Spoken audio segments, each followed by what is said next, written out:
And welcome to October 1st. The first day of that open enrollment is available for the Affordable Care Act. It's an exciting day, and we're going to spend some time today talking about how to assess marketplace plans.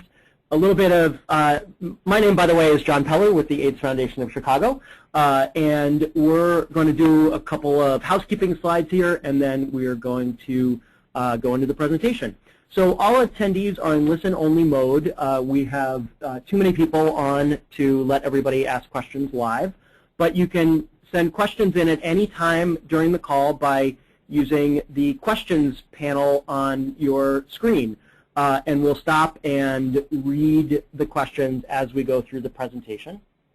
If you're having trouble hearing the audio, click on the audio tab on your little panel on your screen and dial the telephone number, access code, and PIN that you see on your computer. And that will be available throughout the webinar. We also encourage you to visit hivhealthreform.org to download the slides. You can also download the assessment tool that we'll be mentioning today at hivhealthreform.org/assessment. And today's webinar is supported by a grant from Janssen Therapeutics, division of Janssen Products LP. No continuing education credits are available. So I have done my official disclaimer reading duty. And now I'm going to turn things over to Robert Greenwald of Harvard Law School, who's going to do an introduction. And then we're going to turn things over to Catherine Record, also of Harvard, who's going to walk us through the presentation. So go ahead, Robert. Thank you, John. Good afternoon, everyone. Good morning, I guess, for everyone in the sort of middle and western part of the country. My name is Robert Greenwald. As John said, I'm the director of the Center for Health Law and Policy Innovation at Harvard Law School.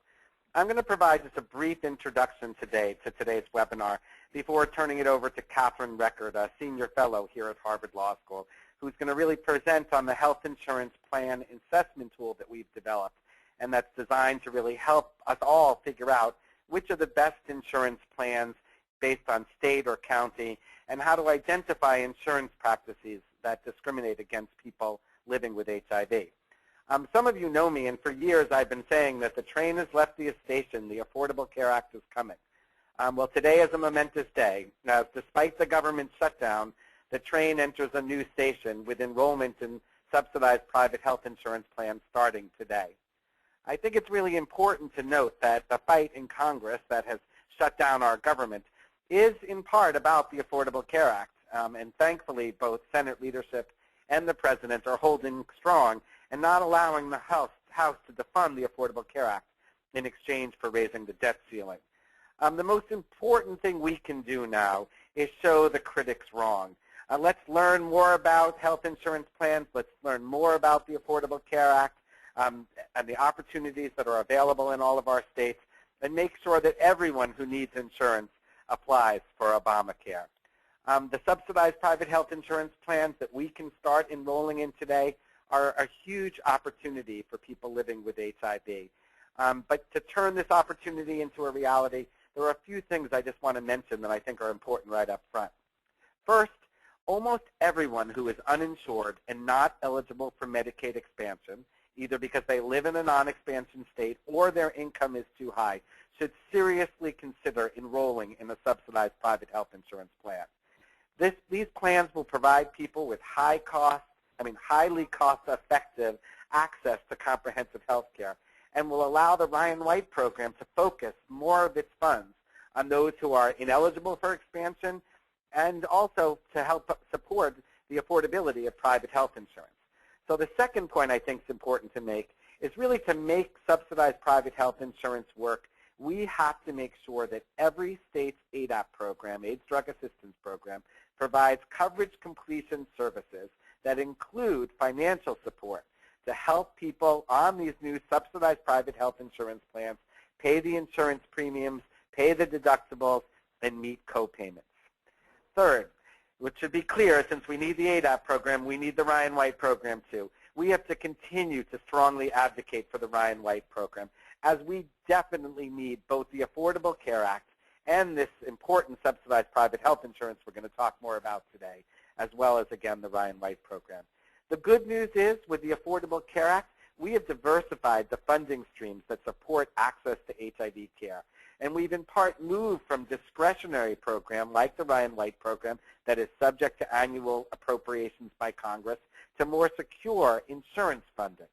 Remember, until now, individual private insurance has been almost entirely closed to individuals living with HIV, particularly individual insurance, because of pre-existing preclusions. And that ends as part of the Affordable Care Act. Yet even with the tremendous amount of care and treatment resources that will come with subsidized private health insurance, there is, again, no doubt that we need every penny of the Ryan White program to address ongoing gaps in services and gaps in affordability. Then fourth, we also need to make sure that the subsidized health insurance truly addresses the care and treatment needs of people living with HIV. To accomplish this goal, the assessment tool helps us to figure out which plan is the right plan based on who a person's providers are, the medications and services they need, as well as the cost implications of each plan. If you work in a health or social service agency, our hope is that this training and the assessment tool will be helpful to learning how to assess the plans in your state and will make it easier for you to help those who need assistance enroll in the plan that works best to meet their care and treatment needs. Finally, I just have to say, the Affordable Care Act is clearly a work in progress. Everyone in the federal government knows this, and everything is subject to review and change. As we assess plans and as we work with people living with HIV to help them to obtain subsidized health insurance, we have to determine if there are benefits and services that individuals need and that they aren't getting. We have to document how the subsidized private health insurance, if at all, falls short. And we have to let our federal and government officials and state government officials hear about it. I urge you, as you go through the plans, to start documenting everything that you would think falls short. And then, as people are enrolled, let's document what is truly not working. We need this information if we're going to maximize the potential of the Affordable Care Act. At an upcoming webinar, not yet scheduled, so keep your eye out on HIVhealthreform.org, we're going to discuss plans for how we're going to gather all of the information that everyone's gathering from assessing these plans and really document where we think the plans fall short. We have to remember that the Affordable Care Act has some of the strongest language against discrimination in the history of our federal laws. But insurance companies, as we also know, have a long history of discriminating based on race and health status, sexual orientation, gender, and gender identity. We need to look at these insurance plans. We need to look at their plan designs and see if they're discriminating in any ways against people living with HIV or, again, falling short of meeting national standards of care. Let's all work together to get as many people enrolled in these plans. In many ways, we've looked at some of the plans already. They provide strong, comprehensive health care coverage. But we also need to figure out where they fall short, and together we can make this work. We have to protect our rights and get everyone we can enrolled in health insurance. Now I turn it over to Catherine, who's going to introduce the Health Insurance Plan Assessment Tool. Thank you. Thanks, Robert, for a great overview, and he touched on a lot of the points that we'll be making. So if anything came up as something you want to hear more about, you most likely will in the next hour. And of course, we'll be answering your questions as well. Again, I'm Catherine Record. I'm a senior fellow working for Robert here at his Center for Health Law and Policy Innovation at Harvard. And we've been working to develop this assessment tool to help you all and others who couldn't make this call to identify the best plans for individuals living with HIV along with other chronic conditions that are often comorbidities with HIV, including, this is a non-exhaustive list, but the ones that we'll discuss today are mental illness, substance use disorder, and diabetes. So you've been looking at you've had a chance to look at the objective slide as Robert was speaking, and these are the five broad areas that I'm going to go through. So let's just get started since we have a lot of material to cover. Next slide, please. So I'm going to start with how to maximize enrollment in the marketplace. And the first question that people are asking is why do that? And the critical answer is that, as many of you know, and probably many of you are in states that fall into this category right now, especially in the South, states that are not choosing to expand Medicaid because the Supreme Court made that part of the Affordable Care Act an option for states. We need to get everyone who is above 100% of the federal poverty line and thus eligible for subsidies onto the marketplace, since they will not be able to access Medicaid. So it's the best way to increase access to care in those states until we can get Medicaid expansion pushed through, which we eventually will. We are confident in that. It's just too good of a deal for states to pass up. And also, this is the best way to free up Ryan White funds for others who are living under 100% of the federal poverty level and have no options in terms of being left out in the cold without Medicaid expansion or without access to the subsidized private insurance. So who is eligible for the subsidies? Anyone between 100 and 400% of the federal poverty line can qualify for premium support. That's your monthly payments, and it comes as a tax credit, but it can be paid directly by the federal government to the insurer of your choice so that you never have to front the cost. That is also available to documented residents who are under 100% of the federal poverty level who haven't yet met the 5-year residency requirement that would be required to enroll in Medicaid.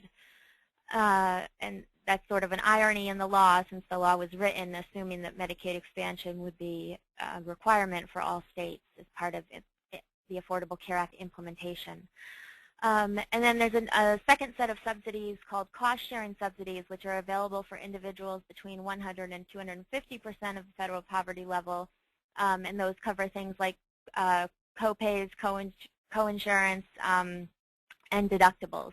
So that provides another level of financial protection. And we'll go into a little bit more detail on both of those issues in a minute. So how to maximize marketplace enrollment, which is a theme of this entire presentation, but the overarching goal is to identify which plans are the best plans in terms of benefits and cost for low-income individuals with HIV, mental illness, substance use disorder, and/or diabetes. And there may be other comorbidities that you're looking at, but hopefully this plan assessment tool and training will give you some clues as to how to identify other benefits that are critical to your clients. And then, of course, the goal is to use that to assist your clients in selecting the best plan for their individual needs and budgets. Next slide. So this is just a graphic of the enrollment timeline, which many of you are probably familiar with by now, given all the news that's been going on. But enrollment begins today, although many of you might have experienced that there's been huge, an overwhelming attempts to log on to both federal and state marketplaces, and many people have not been able to access them. That is not a cause for concern. That is something that happens with all websites that launch on one day and are expected to be hit with thousands, if not millions, of users at once and can't handle it. And the other thing to remember is that there is no rush to enroll today. Of course, we all, especially as advocates, want to start looking at the plan, so we hope that it will become accessible as soon as possible. But as long as you enroll in a plan by December 15th, so you have 2 months and 15 days to choose a plan, you can get your coverage on January 1st of 2014, and that's the earliest that coverage can start on the marketplaces regardless of when you enroll. If you enroll after December 15th, your coverage would start February 4th, and so on. That it'll follow that pattern, and your enrollment period will end March 31st of this year. And every year following that, you'll have from October 1st to December 15th, which will be the open enrollment period, and that means the period that you are able to choose a new plan should you want to, or to enroll in a plan for the first time if you didn't enroll this year. And the exceptions to that are if you have a life-changing event, such as if you move states, if you get a divorce, if you get married, if you lose your job or get a new job that doesn't provide adequate and affordable insurance. Those types of exceptions would allow you to enroll in a marketplace plan outside of that open enrollment time period. Next slide.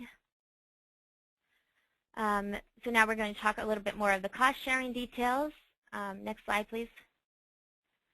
So this is just a visual of the different levels of plans that are available on the marketplace.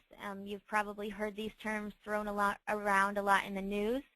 One is not necessarily better than the other. They only reflect different levels of cost sharing for the enrollee versus the insurer, and at different levels. So if you have a platinum plan, the plan will cover a higher percentage of your health care costs, but it will also mean that you will be paying higher premiums versus at the other end of the spectrum. If you have a bronze plan, you'll be paying much lower premiums, but also much higher copays and coinsurance, as the plan will cover a lower percentage of your cost of health care. And to note that premium support for those living between 100 and 400% of the federal poverty level is available regardless of which plan you choose on the marketplace, so long as you're in that income bracket. But cost-sharing support, the copays, the coinsurance, the deductible support is only available if you select a silver plan. Next slide. This is an illustration of what I just tried to describe. So just to briefly reinforce this, a platinum plan would cover, what these percentages mean is that a platinum plan is required to recover 90%, an average of 90% of your health care costs throughout the year. But you can see that your premiums would be much higher, whereas your cost sharing are lower, and vice versa as you go down towards bronze. Next slide. So premium support is available again for individuals between 100 and 400% FPL, which is roughly for a single individual, $11,490 to $45,960. And again, that would be paid directly to the insurer, regardless of which plan you chose. Next slide. This is just an example of how that would work. And this is a rough estimate of how the cost would play out now that we have the rates and the plans available, and you can now sign up directly on the website. You can see exact costs given your income.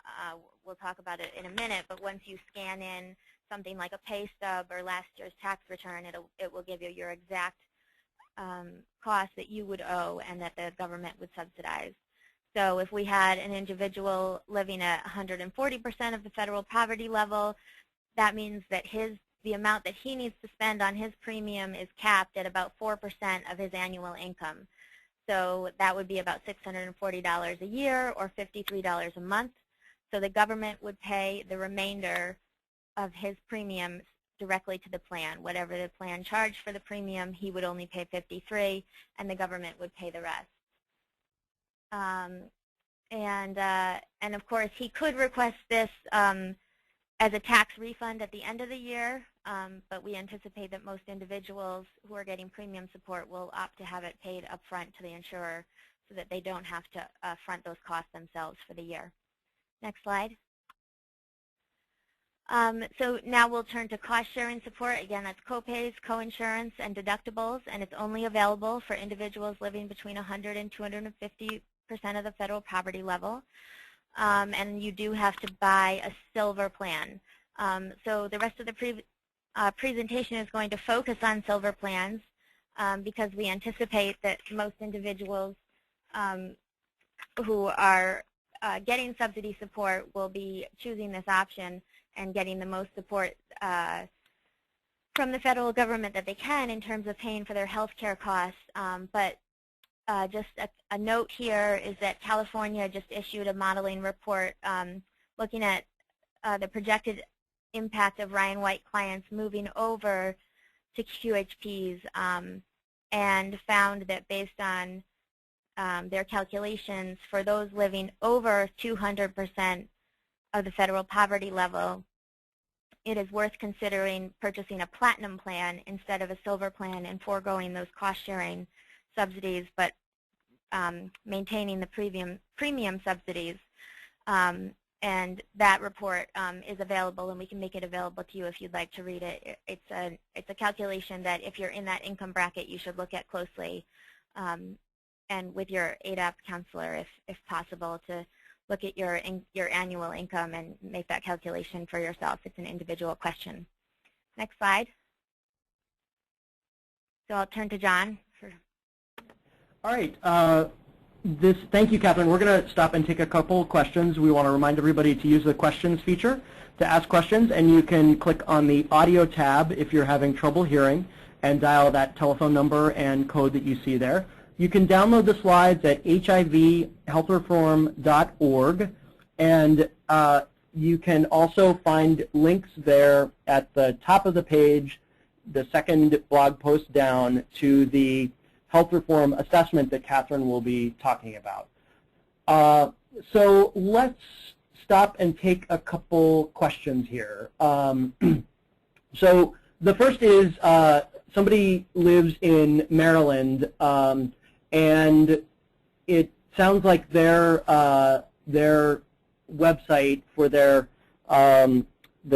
marketplace says that you have to enroll through the Maryland Health Connection to get tax credits and subsidies. So what if somebody from Maryland tries to enroll on healthcare.gov? Can they still get those credits, or do they have to enroll with their state website?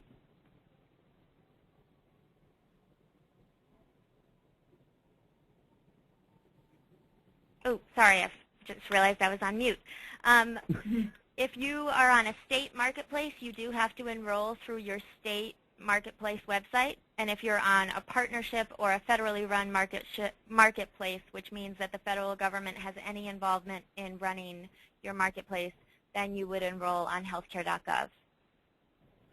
And I've noticed that if you do go to healthcare.gov, which is, again, it's pretty hard to access today, one of the first questions they ask is for you to pick your state, and then the website will automatically refer you to your state marketplace if you have a state-run marketplace. So those details about whether it's a state-run or federal marketplace get worked out by the site.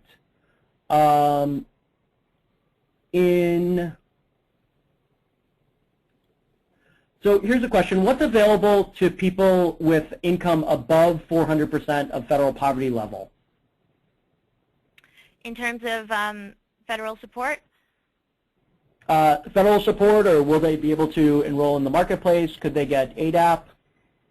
Certainly. So anyone can enroll in the marketplace. The only limit on that is that if you already have adequate and affordable insurance available to you, which is defined as insurance that covers an average of 60% of the cost of your health care, and affordability is defined as being no greater than 9.5% of your income.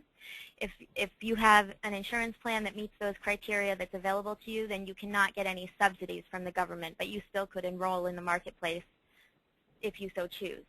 If you're above 400%, you will not be eligible for any federal subsidies. It's possible that there may be state support available to you that'll vary by state, and the question about whether ADAP support would be available to you will depend on how your state ADAP office is defining its eligibility for insurance support. All right, let's. Why don't you keep going, Catherine, and move on to the next section, because some of the questions may be answered as we go through the presentation. So go ahead and take it away.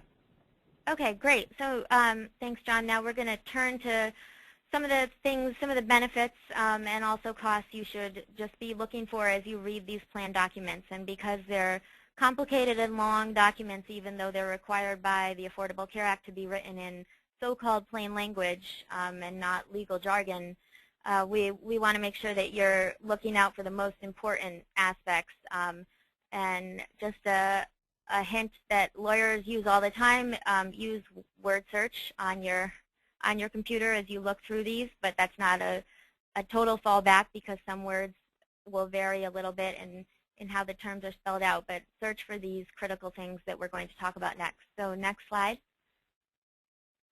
So as John said, if this is the healthcare.gov website, which maybe some of you can't see today, but hopefully in the next few days or weeks you'll be able to. And if you see that little white bar in the middle left, that's where you would select your state. It's currently on South Carolina, and that would lead you to the federal marketplace. It would just carry you further into healthcare.gov to help you see all the plans in South Carolina. If you clicked on a state with its that was running its own exchange, it would refer you to that state's marketplace website.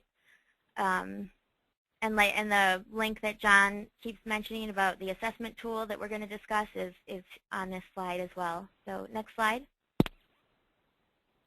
So this is just a snapshot of one of the two pieces of the assessment tools. This is what we're calling the workbook, which provides a thorough explanation of all of the benefits and cost-sharing responsibilities as well as subsidies that you want to be aware of for yourself or your client. And as you go through it, it allows you to compare 3 different plans. Again, this workbook assumes that you're looking at silver plans, but you could also use it to look at plans in other tiers. And then if you go to the next slide, this is a snapshot of the accompanying worksheet, which includes all the same analyses and fill in the blanks that the workbook does. But this is, you could do this alongside of the workbook, or you could do this, if you've already read the workbook and you don't need it, or you don't need it, you can do this to assess plans more quickly and simplistically and see the results more clearly, all on just a few pages. Next slide. So these are just lists of some basic insurance terms that you should be familiar with before you start reading a plan, because they will be used over and over again. Some of them we've already talked about, but I will just mention that in about the middle of the page you see the term out-of-pocket maximum. The ACA for the first time provides a limit for all insurance plans that are on the marketplace. They can not charge more than $6,350, I believe, per year for any individual. Even if you're the wealthiest individual in the country, that's your out-of-pocket maximum for the year, and the plan has to cover the rest. And for people who are eligible for federal support, like cost-sharing subsidies and premium subsidies, their out-of-pocket maximum is much lower, and that's illustrated in Table B in that workbook that we just saw a snapshot of and that you can access on hivhealthreform.org. I also just want to mention the concept of a deductible. These can be really high. These are the amount of spending that an individual has to hit before the health plan starts paying for anything. Now, if you're getting subsidies, the deductible will be lower, and this is something that the marketplace website will automatically calculate for you as soon as you have created an account.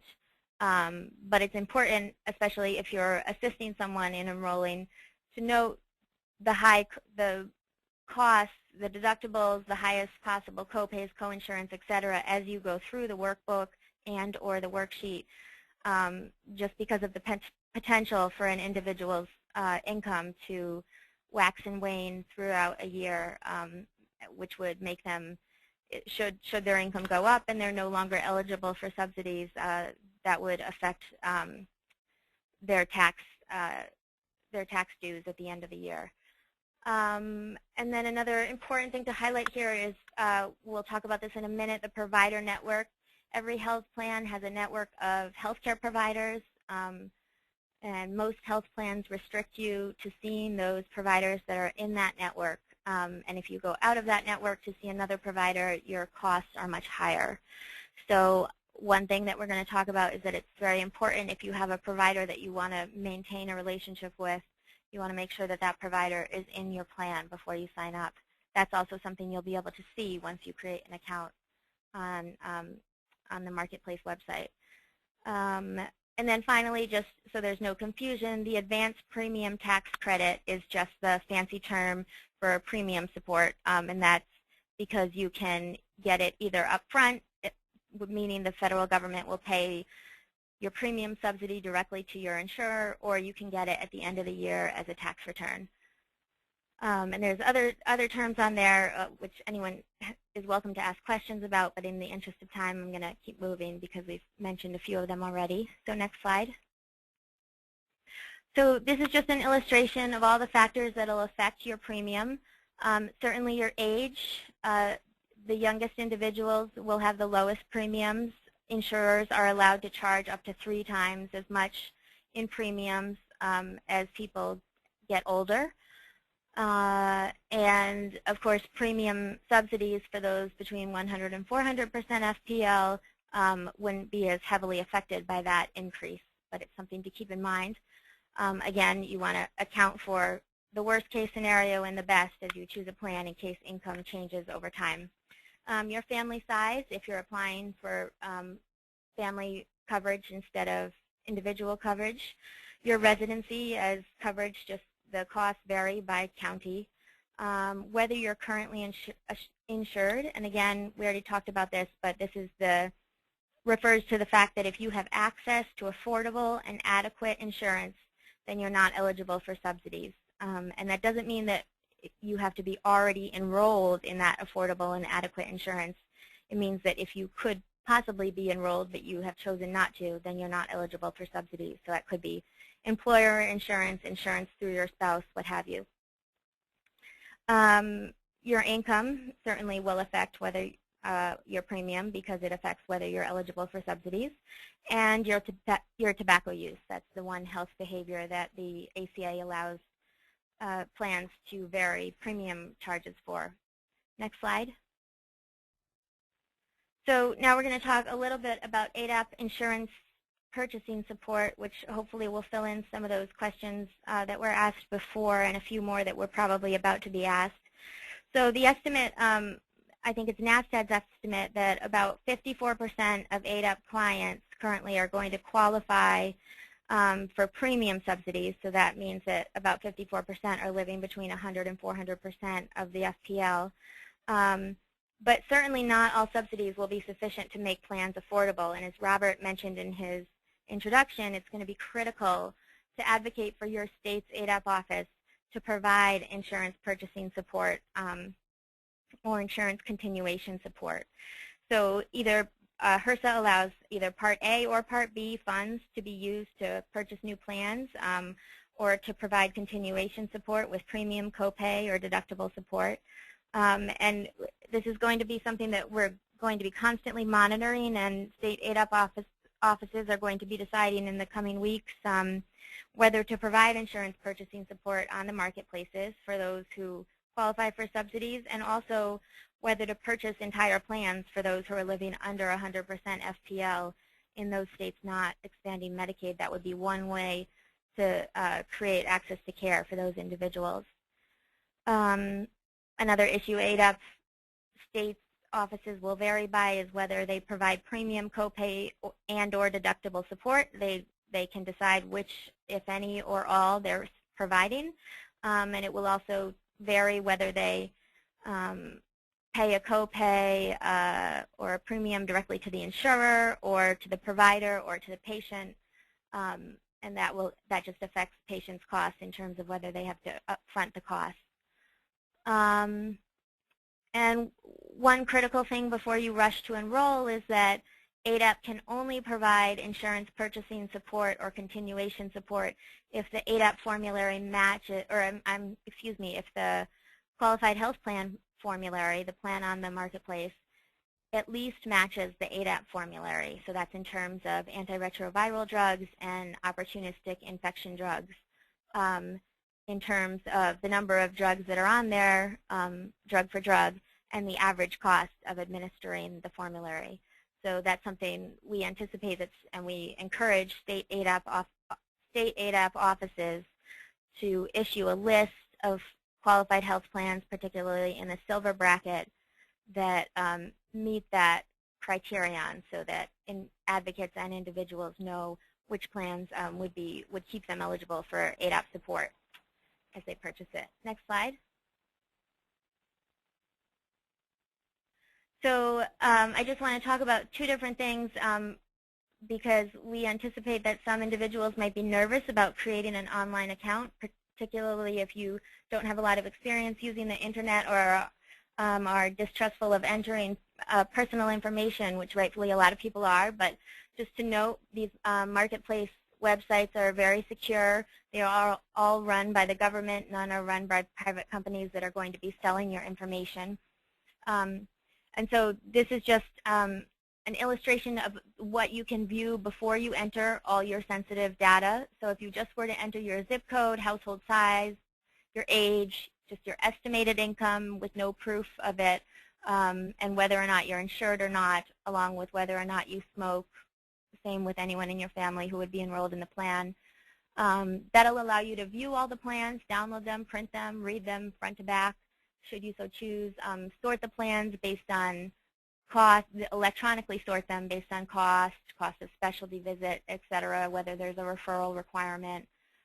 Sort them based on the type of network, and that's something I referred to before. That's the provider network. So HMOs are health maintenance organizations. Those are the types of plans that charge you significantly more if you see an out-of-network provider. PPOs are a little more relaxed about that, and the costs are not as great to go out-of-network. You can see which plans would allow you to apply for cost-sharing subsidies, so basically which plans are silver. And you can also search by case management availability. But note that none of the plans, based on the way the websites are set up, include HIV as a case management option, which doesn't mean that it won't be available on any plan, but this sorting tool only allows you to see essentially diabetes is the one condition that we're going to talk about today that's sortable based on that criterion. So next slide. And then if you add in, if you create an account, and that requires adding in your social security number, scanning in a pay stub or last year's tax return, and your actual address rather than just your zip code, in addition to the information you already had to provide, that allows you to see a few more critical things. Most importantly, the exact premium support and cost-sharing support that you would be eligible for, and the website will generate both an illustration of the subsidies that the federal government would pay, as well as the costs that you would be responsible for per month. You can see all costs of the plan for the specific client, thus per month and per year with all the subsidies applied. And you can look at a full list of covered drugs, and importantly, where they're classified, generic, brand, specialty, and that'll affect their cost, which I'll talk about in a minute. You can see a list of all the providers that have networked with that plan so that you can check for your own providers if that's important to you to maintain continuity. And you can sort the plans by cost, provider availability, or a network type, as you could before. Okay, next slide. So this is, for enrollment assisters, this is a guide to best practices. These rules where it says do not, and it's ask for financial information or make copies of financial information, certainly accessing a client's account when he or she is not physically present with you, or directing a client to enroll in any specific plan, which would be interpreted as steering the client towards a plan. Those are rules that are very strictly applied to navigators. If you're not getting funding as a navigator, these are best practices to keep yourself safe from any allegations of fraud or of steering. But certainly there are exceptions in that if you're working in an ADAP office and already have to take a client's financial information to help them apply for ADAP or to renew ADAP, then you would certainly not be able to adhere to all of these the way they are laid out for navigators. But to the extent that you can, these are best practices to keep yourself, your own self safe from investigation or from any allegations. And while you can't direct a client to enroll in any specific plan, you certainly can advise clients on the differences between plans, both in benefits, limits on benefits, and costs, so that the client can come to his or her own decision about what the best plan is for themselves. Next slide. Hey, Catherine, sorry to break in. Can we take a break for a second for some questions? Yeah, of course. Okay, great. And Robert, if you don't mind, we'll throw some your way also and give Catherine a chance to catch her breath. Robert, are you on and unmuted? I'll give you a second here. So one question that we've gotten is about tobacco, and individuals who smoke have to pay higher premiums. But how does the marketplace know when somebody is a smoker? Do they just attest that they're a smoker, or how does that work? Yep, certainly. So you do everything that all the information you're submitting when you're creating an account is all attestation, and that means just the marketplace is trusting that you're telling them the truth, and things like your income, your family size, your address are all then verified by the IRS, and if there's something, if there's a mistake, they'll come back to you and ask you to correct that, and it could affect your subsidies or what have you. So it's important to be as truthful as possible, and that's what attestation refers to. And that's the same thing with tobacco consumption. The way they would, certainly the IRS doesn't have any data on your tobacco consumption, we hope, but your primary care provider presumably always asks you about tobacco consumption, and certainly can tell if you're not telling the truth, and will be asked to report to the plans on that and as part of their submitting billing requests. Great, thank you, Catherine. It sounds like Robert had to take off, so we will just have to field questions ourselves. That's fine. We have gotten a couple questions about how people can find out if if employer-based coverage meets the minimum requirements. You said before that employer-based coverage has to meet certain minimum requirements, and if it doesn't, then somebody is eligible for marketplace coverage. So how is somebody going to know if their plan does not meet those minimum coverage requirements? Right, so that does get a little more complicated. If you have the capacity, or your enrollment assister has the capacity to help you with this, to calculate whether your the premiums that are being deducted from your monthly or bi-monthly paychecks amount to more than 9.5% of your annual income, then that right there makes you eligible for subsidies on the marketplace if you're within the right income bracket, because that would mean that it's not affordable. In terms of adequate, again, adequacy is defined as the plan covering an average of at least 60% of your health care costs. That's something that the first step I would do is go to HR and ask them about that. If not, you can always call the plan. This is something that's called the actuarial value of your health plan, and as a client, you can just call the plan and ask them for the actuarial value of your plan. And certainly you could also try to enroll on the marketplace. That's another thing that, we just talked about attestation of all those things you're entering when you're signing up. Current insurance status is one of those, and that is something that the IRS can check on and will be able to see whether or not you qualify. Great, thank you, Catherine. Another question is that we got, and I'll answer this so you can catch your breath. What about some people who might get a new HIV diagnosis during the year after the open enrollment period ends and realize, maybe they just didn't get insurance before, decided they would go without and just pay the penalty. A new HIV diagnosis is not considered a significant life event that would allow them to get coverage. So how do they get health care? The answer in a situation like that is that the Ryan White program will be able to continue to provide support to them. HRSA has done a couple of webinars. They've released some policy statements.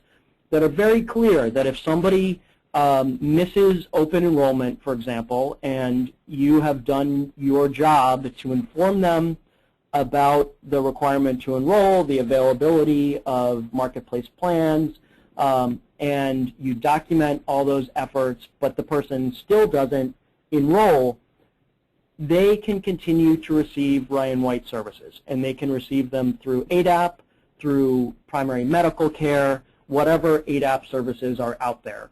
HRSA has been very clear that they are taking a public health approach to the HIV epidemic and to healthcare reform, and that it is critical to maintain coverage for people with HIV, even if their coverage is not in place under the marketplace or under Medicaid, if that's an option. And let me just add, John, that certainly if you qualify for Ryan White, that would be a great option for you, but that is the reason that the open enrollment periods are limited. Is that's the only way that the law can work. If everyone was able to wait until they got sick to sign up for a plan, insurance companies wouldn't stay afloat, or maybe would, but wouldn't make enough profits to make it worth it for them to stay afloat. And because the government decided not to do a public option, a government-run plan, we're working with private insurers here who are, in the end of the game, making a profit. So just note that it is important, if you can, it's really important to sign up during the open enrollment plan, because let's say you come down with something, you don't get infected with HIV, but you get hit by a bus, or you are diagnosed with cancer. You know, you want to be able to get health care when you need it, either you or your loved ones. So it's really important, to the extent that you can, to sign up, hopefully before December 15th and at least by March 31st. Great, thank you, Catherine. One more question, and then we can go back to the presentation. We got a question about families, and are families able to enroll in different plans? And the answer to that is yes. We're certainly likely to see families where, for example, a mom has employer-based coverage. She'll keep that employer-based coverage. Maybe her husband does not have employer-based coverage, so he would buy coverage on the marketplace. And then the kids might be eligible either for marketplace coverage, or depending on what their income is, they might be eligible for the CHIP program. And so we're very likely going to see families with multiple insurance payers, which is really going to be challenging, and it's going to be really important to try and find plans that will accept all of those payers, so the family doesn't have to run around like crazy to see providers when they have healthcare needs. So, okay, we are going to go back to you, Catherine, and continue the presentation, and then we'll stop later for more questions. Okay, great. Thanks, John. So this chart is just a quick kind of silly outline of the different benefits we're going to talk about that you want to look for when you're assessing a plan, the most important ones. We already discussed provider networks a little bit, case management, referral requirements, which will be really important to discuss. Drug formularies, we'll go into more detail about that. Pharmacy locations, which is critical when you're picking a plan, especially if you live in a rural area. And then nutritional counseling, and also limits on specialty or inpatient care, which applies especially for mental health and substance use disorder. So next slide. Let's start with provider networks and referrals. So for many people living with HIV, it's going to be really important that their current HIV is included in the network in the plan so that they can maintain continuity of care with that individual. So you want to look, first of all, for that, and then also, is that HIV provider classified as a specialist? Because under Ryan White, many individuals are treating their HIV providers as their primary care providers. But under private insurance plans, generally HIV providers are considered infectious disease physicians and are classified as specialists, which means that you often need a referral from your primary care provider to see that specialist. So if you follow the arrow, the question you want to ask is, do you need a referral, and will it be every time you need to go to see that individual specialist, or just the first time, and then you can have continuity of care. Generally, most plans will allow you to just get one referral and then continue to see that individual. And some plans will make exceptions for conditions like HIV, similarly to the way that women don't need a referral to go see a gynecologist because every woman needs to see a gynecologist. Some plans understand that everyone living with HIV needs to go see an HIV provider, so there wouldn't be a referral requirement once you're diagnosed. But if you do need a referral and your HIV provider is classified as a specialist but is currently your PCP, note that your client would then need to find a new PCP to make that referral and find a new doctor, make a new relationship with that doctor. So then same question, if your client has mental health or substance use disorder issues, you would want to check if their current provider is in the network and ask the same questions about referrals. And if your client has serious enough diabetes to require visits with an endocrinologist, that's another question to ask. And note that some of the plans we've already looked at, not the ones that came out today. This is important because the ones that came out today are the final HHS approved plans, but as they were approved state by state and then sent to HHS for final approval, some plans did not include endocrinologists. So if that's a need of your client, that's critical to look for. Next slide. So let's just talk a little bit about mental health and substance use disorder, because this is going to be an area where discrimination is likely to be an issue and something that you want to be watchful for and be documenting every instance of perceived or suspected discrimination. Even if it turns out not to be discriminatory, there's no harm in taking note of it and reporting it to either your state Department of Insurance or HHS, depending on whether you're in a state-based marketplace or a federally run marketplace. So I'm just going to start from the bottom where you see in red. In 2008, the federal government passed the Mental Health and Substance Abuse Parity Act, but that law, even though it is, let's see, that's 5, 6 years old now, the final regulation implementing what parity means has still not come out, which means that health plans have not had to comply with parity. There have been some litigation around it, but there's really no way to define exactly what parity means. So the Affordable Care Act says that every plan on the marketplace must comply with that parity law, which basically means the Affordable Care Act incorporates the parity law into the Affordable Care Act. But because the parity law is still largely undefined, that's somewhat meaningless. And so close monitoring and reporting on parity will be crucial. And just I should have defined parity. That means that all mental health and substance use disorder benefits have to be covered to the same extent as surgical or medical benefits are. So that refers to quantity limits, cost sharing, et cetera. So the basic things you want to look for are limits on outpatient visits. Are there annual numbers of outpatient visits a patient can have? Same with inpatient days. That's a really common one, commonly capped at something like 90 days, which 60 or 90 days if you are trying to go through detox and that's not sufficient, then it's going to do you very little good. Treatment exclusions are often common still. We're seeing that on a lot of plans, particularly exclusion of methadone treatment or Suboxone, which is the newer and currently thought of as the safer alternative to methadone treatment. And then just as an example, the broad spectrum of eating disorders are excluded from almost every plan that's out there. That doesn't necessarily apply to large numbers of this demographic, but it's an example of how inadequate these plans currently are and how important it is to monitor this issue. So next slide.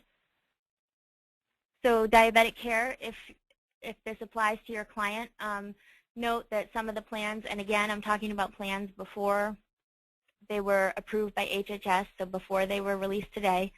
Some of the plans that were submitted to HHS didn't include drugs that were as common as metformin, which is one of the most common insulin alternatives, and is a generic. It should be covered by every plan and is necessary for many diabetics. And then there are often limits on diabetic supplies. So you want to look at both, are there limits, and also is there cost sharing imposed on the individual for each of those supplies. And then this is where nutritional counseling, one of the areas where nutritional counseling and case management is really important to maintain health. And that's not always covered, although it is more often covered for diabetes than for HIV. So it's just important to check that in the plan. Okay, next slide. So now just looking at cost sharing overall, a few key things to look at. One major one is emergency room cost sharing, especially patients living with HIV or mental illness or substance use disorder are more likely to end up in the emergency room than the average population because their health can decline more rapidly and they can need emergent care, particularly if there are limits on their benefits and they aren't getting adequate care already under their plan. So emergency room copays are often really high, ranging between $500 to $1,000 per visit. Now, usually plans waive that copay if you're admitted to the hospital because that implies that you are using the emergency room appropriately and you did have an emergency. But if you're not admitted, they're not waived. There are plans that we've seen that don't waive that cost, even if you're admitted. And you should note that you are also paying either coinsurance or a copay per day that you're an inpatient in that hospital, which is the second bar there. So that can add up really quickly, and that's one of the main causes of bankruptcy, medical bankruptcy for many families, even those who are insured. Important for individuals living with HIV are how much lab tests cost. Many plans impose different costs if it's ordered by a specialist versus your primary care provider. So that's something to look into based on the earlier question of is your HIV provider classified as a specialist or a PCP, and which one are you going to be seeing most frequently to get your labs taken. And then your PCP visit, do you need to pay a cost sharing, a copay, which is often $10, $20, even if you're just there to get a referral to your HIV provider. So next slide. So in comparing drug formularies on different plans, this is also really important because the cost sharing will vary by plan. Plans do things called tiering.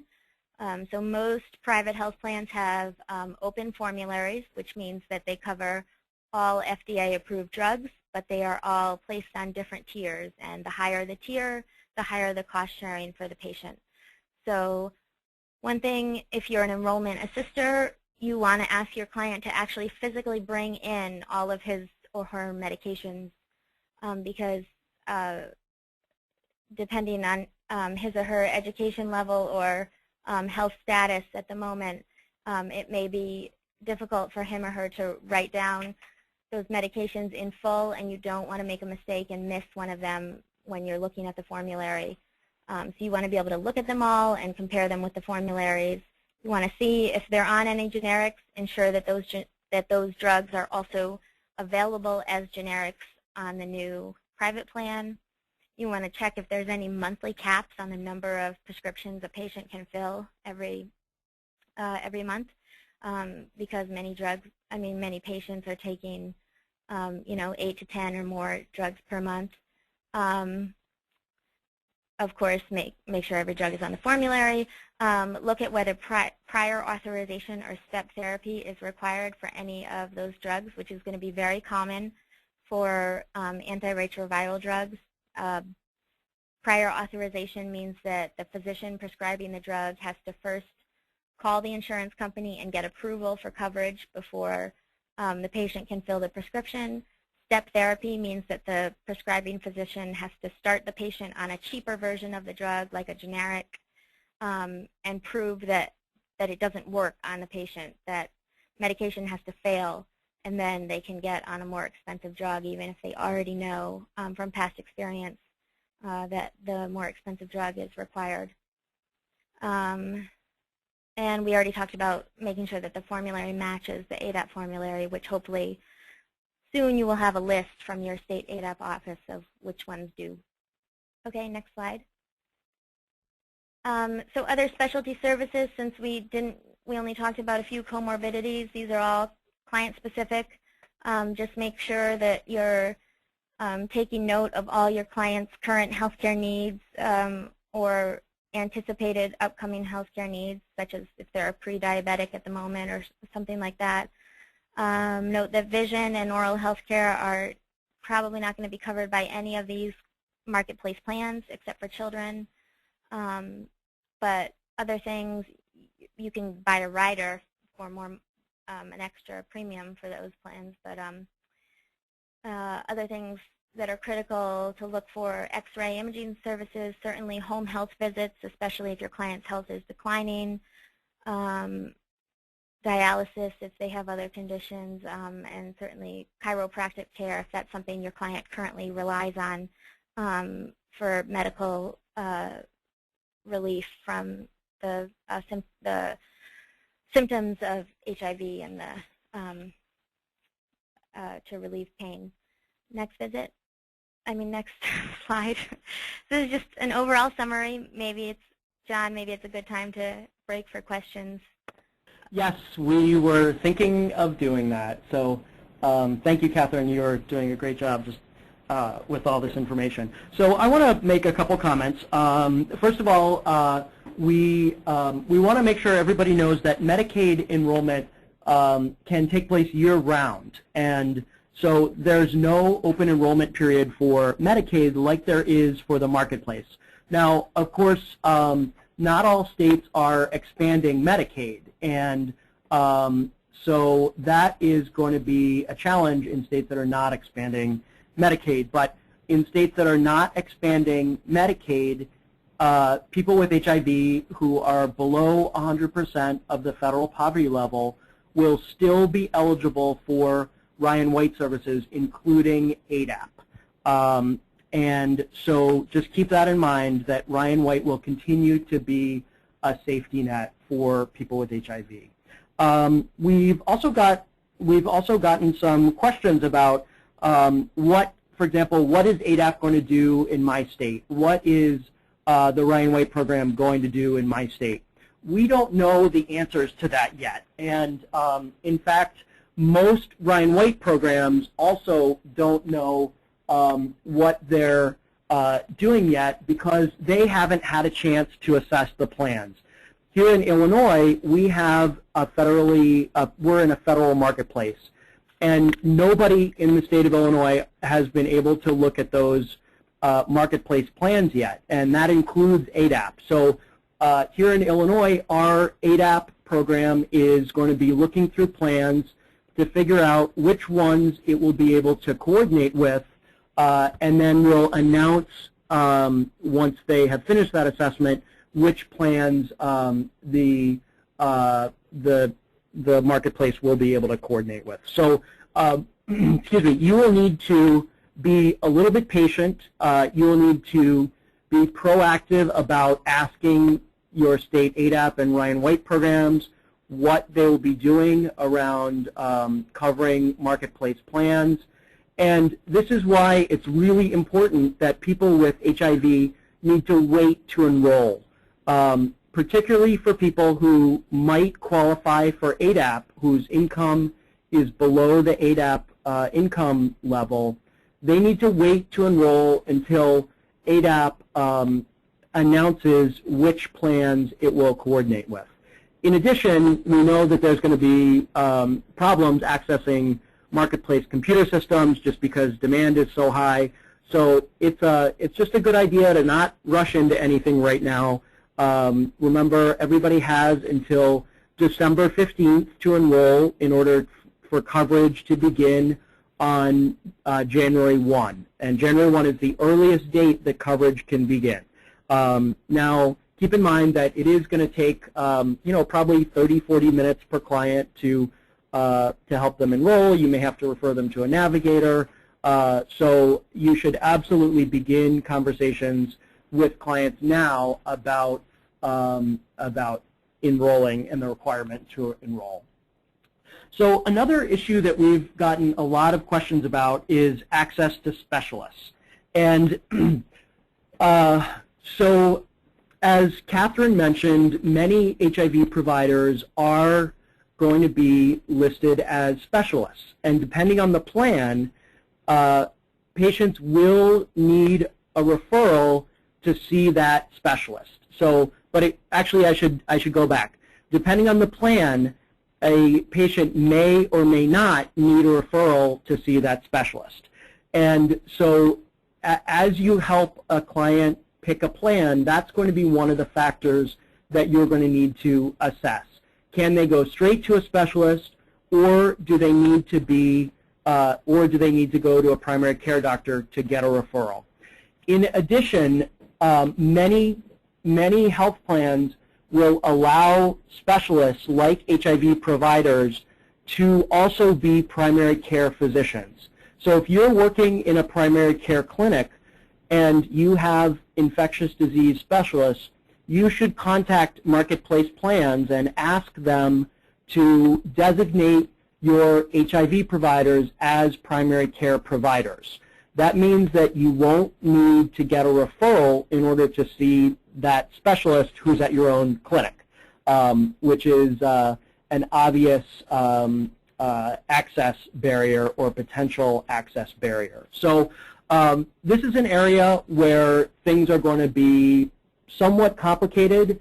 You may have to call the individual plan directly to find out what their policies are as you help somebody to enroll. And you may, if you're a provider, need to be very proactive about contacting the plans to find out if you can enroll as a primary care provider. Catherine, anything you'd like to add to that? No, I think that was a good summary of those issues. Okay, great. So let's go back to a couple of questions. And we've gotten some questions about how somebody shows or proves what their income is when they apply for the marketplace. Do they need to, for example, scan documents and send them in? How does that process work? Mm-hmm. So you can scan.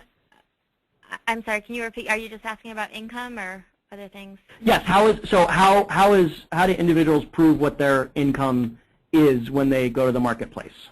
Yep. So you can. It's a very simple process. You can, if you have the availability to scan your latest paycheck or your last tax return, that's sufficient, and upload it to the website. And that's something that now is getting easier and easier to do if you can get access to a smartphone or your enrollment assister's smartphone or a fax machine at your ADAP office or your local library or church. You can scan that. And we'll talk about in a minute about applying, and you can also apply not just online but by phone, fax, or by mail. So you can request a paper application and submit a photocopy of your pay stub or your tax return. And sorry, Catherine, won't the marketplace also be able to grab your income from the IRS? Yeah, and that's the way that electronically. You need to attest to your income simply to create an account because it's looking to see if you qualify for subsidies. So you do have to scan in or mail in at least a pay stub or your tax return. But the IRS is going to go back to verify that everything is accurate and complete. Great. So another question that we've gotten is what individuals do if their income changes during the year. So what if you, for example, lose your job, or maybe your hours get cut, what is somebody supposed to do, and what if they can't afford their coverage? The answer to that is that individuals should, in that situation, call the marketplace and report their change in income, and the marketplace will adjust their subsidy. So they will get a higher subsidy to make the plan more affordable if they, for example, lost their job, or if they lose their income entirely, they could become eligible for Medicaid during the year. It's also really important that if somebody's income goes up, so say they get a better job or they work more hours, it's important to call the marketplace and tell the marketplace about this increase in income, because the marketplace will need to reduce the individual's subsidy. And this is important because at the end of the year, there's a reconciliation process that takes place when individuals file their taxes, and you don't want a client to have to owe a lot of money because their income changed and they didn't report it. So that's just something to keep in mind. So you can also do that on the marketplace website too, in addition to calling. You'll have your account good. I didn't know that. Just log in. That's why it's important to create an account on the marketplace. Okay. Yeah. Catherine, why don't we pick up where we left off with your presentation? Okay, so now we're going to talk about simply applying. So it gets a little simpler once you've picked a plan. The bulk of your work is done. If you are creating an account online, you're going through the marketplace, and your eligibility for subsidies or for Medicaid as well, if you're in a Medicaid state, is being determined right there in most states by the marketplace. And if you are eligible for a Medicaid, you'll be referred over to the Medicaid office. And this notion of a one-door application is something that applies in every state and on every marketplace. You don't need to decide for yourself or determine for yourself whether or not you're eligible for Medicaid or the exchange or subsidies or what have you.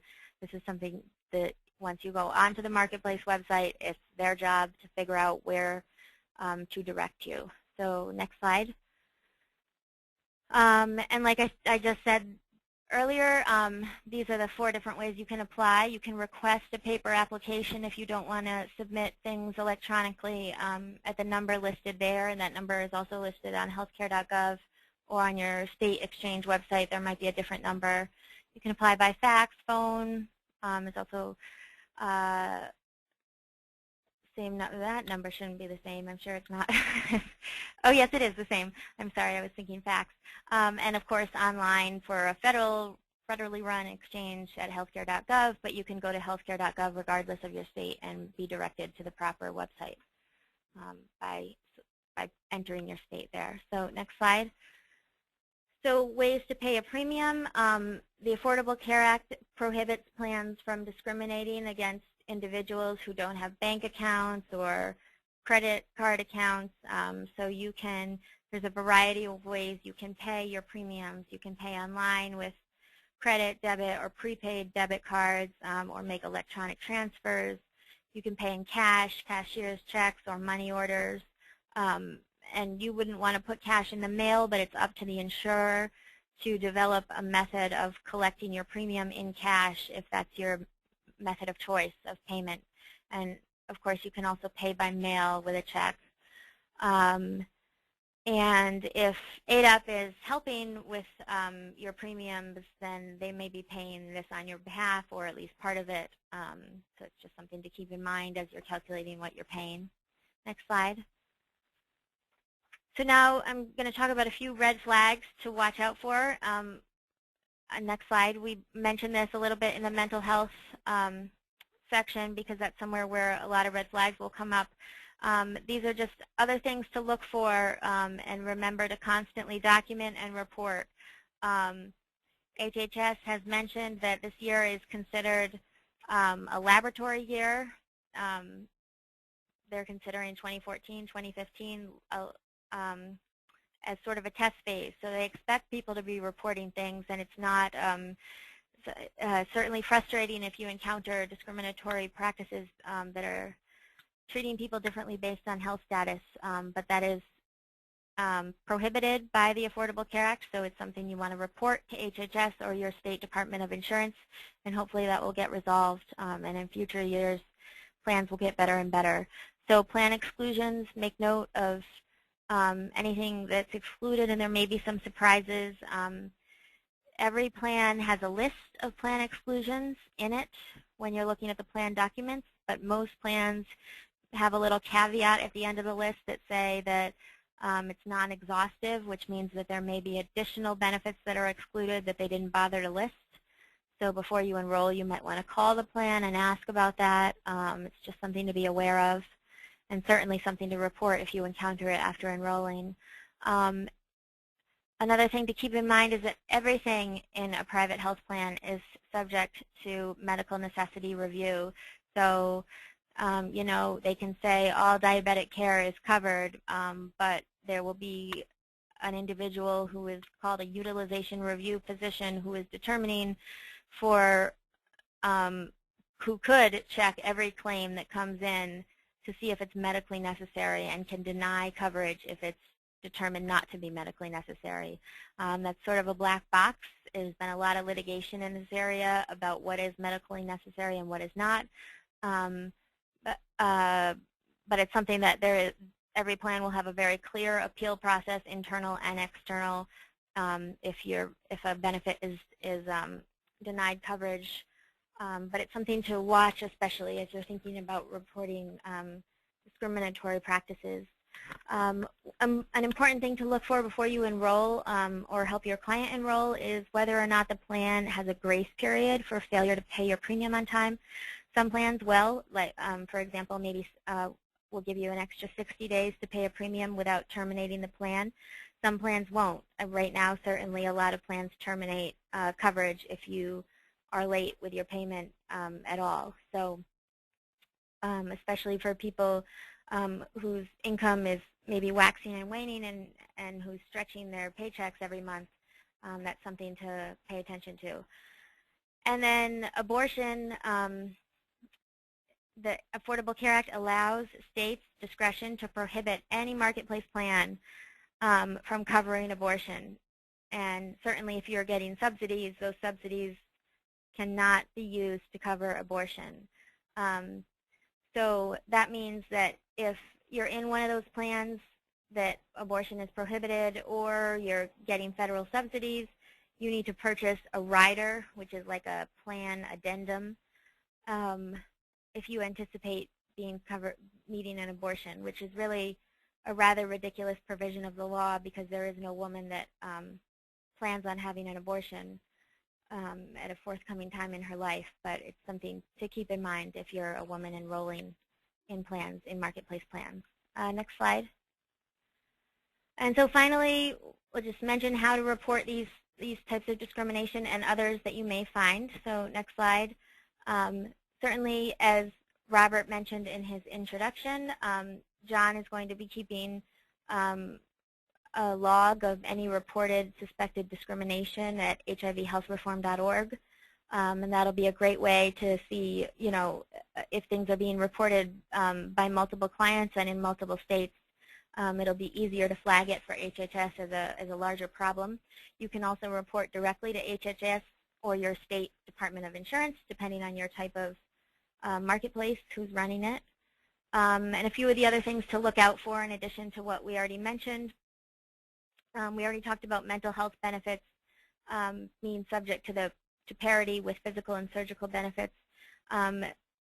You want to look at whether all, you know, it could potentially, although we're not sure how discrimination will be interpreted, it could potentially be discriminatory if all HIV drugs are placed in a higher tier than other drugs. Again, a higher tier is imposes a higher copay on the client.